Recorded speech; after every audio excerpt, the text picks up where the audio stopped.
Good evening everyone. చాలా మంది చాలా వీడియోస్ పెడుతున్నారు, ట్యాంపరింగ్ చేసినారని, లేకుంటే వివిధ ఇవి జరిగినాయని చెప్పేసి, ఎక్కడో ఓట్ల శాతము పోలింగ్ శాతం పెరిగిందని, ఇలా మల్టిపుల్ రీజన్స్ అందరూ కూడా చెప్తున్నారు. సో డెఫినెట్గా, ఎందుకంటే దీని మీద ప్రత్యేకంగా వచ్చే డౌట్స్ ఎందుకు వస్తాయంటే, ప్రశాంత్ కిషోర్ అనే వ్యక్తి చెప్పడం జరిగింది 15 సీట్ల కంటే ఎక్కువ రావు, జగన్ రెడ్డి ఎంబ్రాస్ అవుతాడని చెప్పేసి. ప్యారలల్ గా అశ్విని దత్ అదే విషయాన్ని 160 అని చెప్పడం జరిగింది. కేకే సర్వే అనే సర్వే రిపోర్టు 161 అని చెప్పడం జరిగింది. అచ్చెన్నాయుడు 160 అని చెప్పడం జరిగింది. ఆల్ దీస్ సినారియోస్ బాగా మీరు అబ్జర్వ్ చేస్తే, ఎంతో మంది సెఫాలజిస్టులు, నాట్ ఓన్లీ ఆరామ్ మస్తాన్, చాలా మంది చేసిన సెఫాలజిస్టులు ప్రజలు ఎక్కడే గాని బయటపడలేరు. మరి వీళ్ళకి ఏ సర్వే రిపోర్ట్స్లలో ఆ విధంగా బయటపడిందో ఎవరికి తెలియదు అనమాట. సో మరి ఎక్కడ వాళ్లకు ఆ విధంగా బయటపడి 160 వస్తుందని నెంబర్ చెప్పడము, పవన్ కళ్యాణ్ 21కి 21 హిట్ చేయడం, the majorities, if you look in to the majorities చూస్తే అసలు వాళ్ళు కూడా నేను ఎక్స్పెక్ట్ చేసింటారో లేదో ఆ విధంగా మెజారిటీస్ రావడం జరిగింది. If you look in to the చాలా చోట్ల వాళ్ళు కూడా ఎక్స్పెక్ట్ చేయలే ఆ విధంగా వస్తుందని. అండ్ ఒకవేళ ప్రజల్లో అంత వ్యతిరేకత ఉన్నా, ఆ విధమైన భావజాలంతో ఉంటా గానీ, అది మిగతా సెఫాలజిస్టులు చేసినప్పుడు కానీ దీనిలోనూ బయటపడేవాళ్ళు. సో ఎలక్షన్ల తర్వాత కూడా ఏ పార్టీకి వాళ్ళు మాకు పడిందని ఊహలతోనే ఉన్నారు కానీ వ్యతిరేకమైన ఓట్ అని చెప్పేసి. ఈ విధమైన, ఎందుకంటే there are 70 to 80 constituencies which is strong hold for YCP. అలాంటి దానిలో కూడా మెజార్టీస్ తగ్గే కార్యక్రమం కూడా చేయడం జరిగింది. సో కొంతమంది సుప్రీంకోర్టు డెసిషన్ ప్రకారము ఈవీఎంస్ చెక్ చేయొచ్చు కదా అనే దాని మీద కూడా, సరే ఈవీఎం టెస్ట్ చేస్తాము, ఒక ఈవీఎంని చెక్ చేయడానికి 5% ఆఫ్ ఈవీఎంస్ చెక్ చేయొచ్చు అని ఉంది. ఒక ఈవీఎం టెస్ట్ చేయాలంటే 47,000 కట్టి కలెక్టర్కి ఇవ్వాలి, కలెక్టర్ చేయాలి. కానీ ఆ ఈవీఎంలు చెక్ చేసేవారికి వచ్చేవాడు ఎవరు? కంపెనీ రిప్రజెంటేటివే కదా. మరి కంపెనీ రిప్రజెంటేటివ్ వచ్చి అది సరిగ్గా లేదని ఎలా చెప్పగలుగుతాడు? బాగుందనే చెప్తాడు.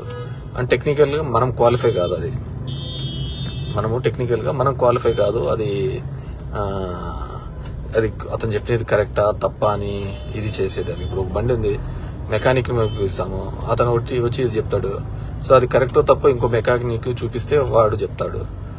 వెరాజ్ ఈవీఎంస్ కి సంబంధించి టెక్నికల్ గా వాళ్ళ మనిషి వచ్చి చెప్తాడు కాబట్టి లేదు అంతా బాగుంది అంటాడు. మనం ఏం చేసేకైతుంది?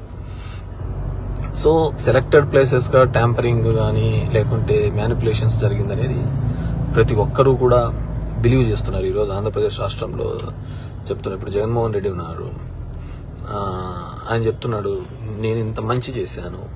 ఇది ఒకవేళ కన్నా ఆ మంచే ఆ విధంగా చెడు అయింది, లేకుంటే ఇంకో విధంగా వెళ్ళారు అంటే చంద్రబాబు చెప్పిన స్కీమ్స్ ఇంకోటి వల్ల వెళ్ళారు అంటే ఇట్స్ బిగ్ అగైన్ పెద్దది. ఇప్పుడు అసలు ముక్కు మోహం తెలియని వాళ్ళు, కొత్త వాళ్ళు కూడా వచ్చి ఆడ ఇది చేయడం అంటే ఇంకేముంటది? దేర్ ఇస్ నో రీజన్ కదా క్యాండిడేట్ సెలెక్షన్ అనేది ఉండడం. క్యాండిడేట్ల కోసం మంచి క్యాండిడేట్లు, చెడు క్యాండిడేట్లు అని చూడడం కూడా అనవసరం కదా. ఎవడైనా గెలిచిపోతారు అనుకుంటే దానికి ఏముంటుంది చెప్పండి. ఇప్పుడు చాలా మంది అంటారు ధర్మవరంలో ఇదేనే, డెఫినెట్ గా చాలా మంది నాకు సపోర్ట్ గా కూడా నిలబడి, నాకు కూడా చాలా అనుమానాలు, డౌట్స్ కూడా ఉన్నాయి. ఎందుకు చెప్తున్నానంటే, నిరంతరము నేను పబ్లిక్ లో నేను ఉంటాను, మా వైఫ్ తిరుగుతూ ఉంటది, నేను ఎక్కడైనా ఎవరికే కష్టం వచ్చినా ఆమె సహాయం చేస్తూ ఉంటది, వెళ్తూ ఉంటది. ఒక్కో ఇంట్లో 10-15 నిమిషాలు కూర్చొని మాట్లాడుతూ ఉంటది. మా బ్రదర్ వెళ్తూ ఉంటాడు. ఆల్మోస్ట్ 5 years గా మీ ముగ్గురము ఎక్కడో ఒక చోట తిరుగుతూనే ఉంటాం, ఏదో ఇంటికి వెళ్తూ ఉంటాం, గడపనుంటాము, ఇది చేస్తూ ఉంటాం. అలా ఇది చేసినాక కూడా ఇది కాలేదు అంటే, సో దెర్ ఈజ్ సంథింగ్, ఎక్కడో ఒక మనకు తెలియని ఒక మిస్ అవుతున్నాడు. ఒకవేళ అది మ్యానిపులేషనే కాదు అనుకుంటే నా గెస్ అయితే ఖచ్చితంగా 20-30 వేల ఓట్లు ఖచ్చితంగా జరిగిన కార్యక్రమమే జరిగింది ప్రతి చోట కూడా. That's make sure of that. And అదేవిధంగా కొంతమంది 90,000 ఇది ఆ మధ్యలో జరిగినది. ఇవన్నీ కూడా వీటన్నిటినీ కూడా కన్సిడర్ తీసుకుంటే మాత్రం ఖచ్చితంగా ఏదో జరిగిందని. ఇంకా లేదు జగన్మోహన్ రెడ్డిని లేకుంటే అభ్యర్థుల్ని కూడా ప్రజలే తిరస్కరించినారు అనుకుంటే దానికి ఇంకెవరు చేసేయట్లేదు. ఎందుకంటే చంద్రబాబు మంచి మద్యం ఇస్తానన్నాడు, ఆ మద్యం మీకు క్వాలిటీ మద్యం ఇస్తానన్నాడు, మంచి ధరకి ఇస్తానన్నాడు. జగన్మోహన్ రెడ్డి మంచి విద్య అందిస్తానన్నాడు, మంచి వైద్యం అందిస్తానన్నాడు. సో ఇక్కడ విద్యా వైద్యం ముఖ్యమా అని అనుకుంటే అది మందు ముఖ్యమా అనుకుంటే మందు దిక్కే అడుగులు వేసినట్టు అనుకోవచ్చు అనమాట. ఎవరో పెడుతున్నారు పాపం మా 150 వచ్చింది కదా, మరి అప్పుడు డౌట్ రాలేదా అని. ఖచ్చితంగా ఆ రోజు వ్యతిరేకత అనేది పబ్లిక్ గా రిప్రజెంట్ అవుతుంది, కనపడుతోంది. వ్యతిరేకత అనేది బాగా కనపడుతుంది అందరికి, విజిబిలిటీగా కూడా.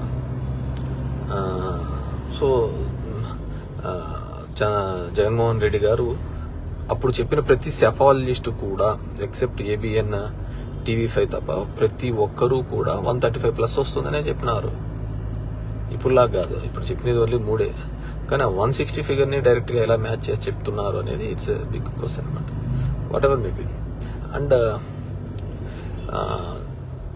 అందరికీ కూడా విన్నమించుకునేది ఏంటంటే నన్ను కలవడానికి కానీ దీనికి కానీ దయచేసి రావద్దండి. Because I'm very much upset with the way results అంటారు.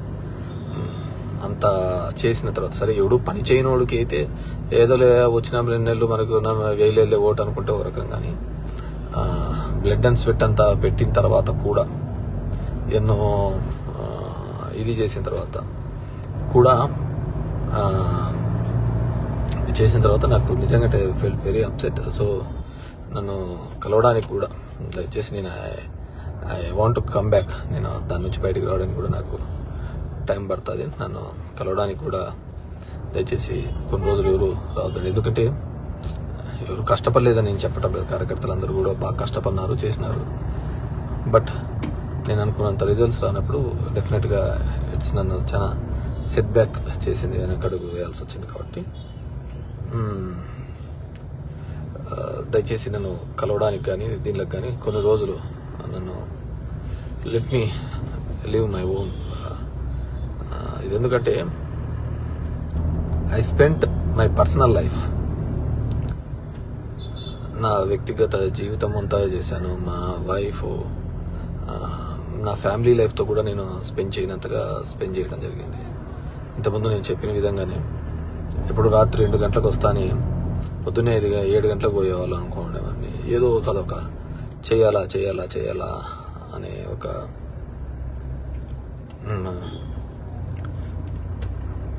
అనే ఒక భావన ఉండేది అనమాట. సో అలా చేశాను కాబట్టి రియల్లీ అప్సెట్. అంటే నేను కాదు, మా కుటుంబం అంతా చేసింది. పాపం I feel very sad about my wife. ఆమె ఎప్పుడైతే తిరిగి పెడతా ఉండేది. మా తమ్ముడు అలాగే డోర్ టు డోర్ వెళ్ళేవాడు. అసలు ఎక్కడైనా ఎవరికైనా ఇబ్బంది ఉందంటే ఎంతో ఫీల్ అయిపోయి డబ్బులు ఇచ్చేది.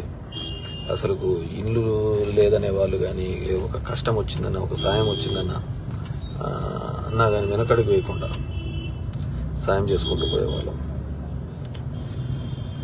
సో ఆ విధంగా జరుగుతున్నప్పుడు ఇదన్నమాట. సో డెఫినెట్గా అందరికీ తెలిసిన విధంగానే సమ్ మ్యానిపులేషన్ అనేది మొదటి నుంచి ఉండేదే. అది జరిగిందని బలంగా నమ్ముతున్నాం. కానీ సైంటిఫిక్గా ప్రూవ్ చేయడానికి ఏదీ లేదనమాట. ఎందుకు చెప్తున్నానంటే, నువ్వు ఇప్పుడు డబ్బులు కట్టి ఈవీఎంస్ చెక్ చేసుకున్న దానికి వచ్చేది వాళ్ళ ఏజెన్సీని వస్తాడు, వాడు ఏం లేదనే చెప్తాడు. మనం కూడా ఏం చెప్పలేం కదా. సో అదొక అంశాన్ని. రెండోది, ఊర్లలో కూడా చిన్న గొడవలు. మా వాళ్ళందరూ అంటారు, అన్న మనం ఏమి అప్పుడు వచ్చినప్పుడు చేయలేదున్నా ఈనాళ్ళు చూస్తే ఇప్పుడు చూడున్నా ఇట్లా చేస్తున్నారు ఇది అంటుంటారు. సరే, మన ఆలోచన విధానము వాళ్ళకు ఉండాల, వాళ్ళ ఆలోచన విధానము ఆ విధంగా లేకపోవడం వాళ్ళు దురదృష్టం. నేను ఎక్కడో ఈరోజు నేను విన్నా, ఎవడో ఒక +2 పిల్లోడు ఎప్పుడో క్రికెట్ ఆడుతున్నప్పుడు ఏదో 6లు కొట్టాడంటే వాడు వాళ్ళ ఇంటి మీదకి పోయి ఈరోజు రారా ఇప్పుడు వచ్చి 6లు కొడుతురా అంటారా అన్నారంట. వాడు వైసీపీ లీడర్ పిల్లోడు ఎప్పుడు క్రికెట్ ఆడుతున్నప్పుడు కొట్టాడంట. వాళ్ళ ఇంటి దగ్గరికి పోయి మళ్ళీ ఇప్పుడు రారా ఇప్పుడు వచ్చి 6 కొడతాను భయోందోళన చేసే పద్ధతి. అంటే సచ్ చీప్ ట్రిక్స్. అంటే ప్రతిదీ ఎక్కడికి పోతా అంటే మీరు చేసేది అన్ని కూడా ఇది పోతుంటారు కదా. సో ఈ 5 years గా ఎక్కడే గానీ ఒక క్రైమ్ గానీ ఒక ఇది గానీ జరగకుండా మనం అందరికీ తోడుగా ఉండాలా, హెల్ప్ గా ఉండాలనే ఒక ఆలోచనతో చేయడం జరిగింది.